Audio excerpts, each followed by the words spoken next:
जय भोलेनाथ, जय भोलेनाथ,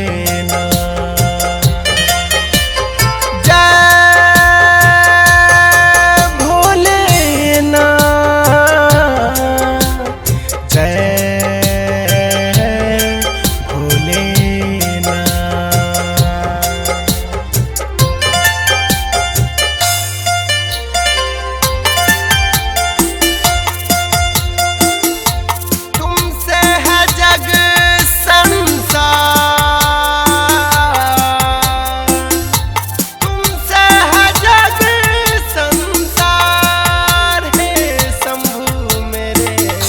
तुमसे है जग संसार, हे भोले मेरे तुमसे है जग संसार, हे शंकर मेरे।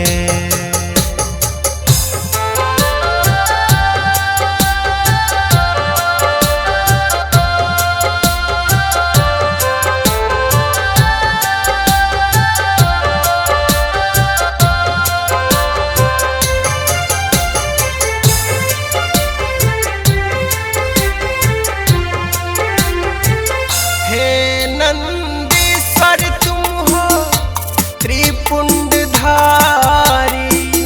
हे नंदीश्वर तुम हो त्रिपुंडधारी,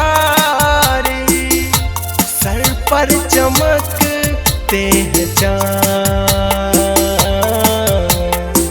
सर पर चमकते हैं चाँद, हे धानेश्वर तेरे सर पर चमकते हैं चाँद, हे देवघर वाले जग के हो तुम सृजनहार।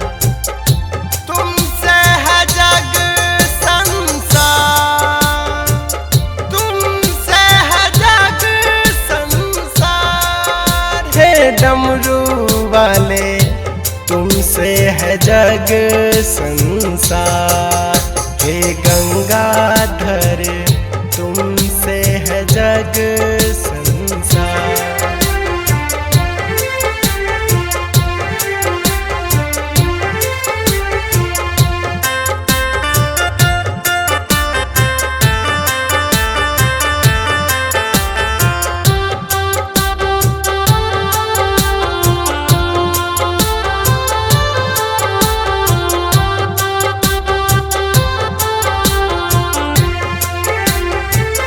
हे गिरिराज कैलाश के वासी, हे गिरिराज कैलाश के वासी, नित्य दिन धरूं तेरा ध्यान, नित्य दिन धरूं तेरा ध्यान, हे उमापति नित्य दिन धरूं तेरा ध्यान, हे औढ़र जानी नित्य दिन धरूं तेरा ध्यान। तुमसे है जग संसार, तुमसे है जग संसार, हे गौरी शंकर तुमसे है जग संसार, विषधर वाले तुमसे है जग संसार।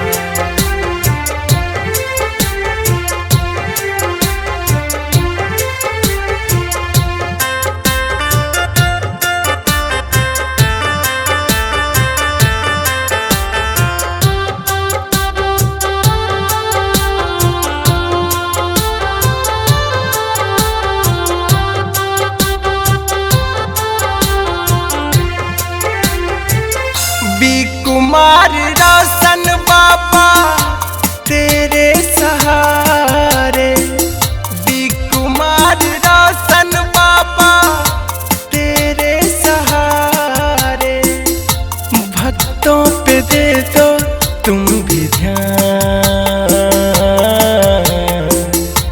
कर दो हमारा कल्याण। कल्याण। हे देवों के देव कर दो हमारा कल्याण।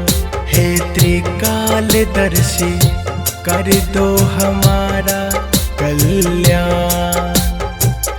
तुमसे है जग संसार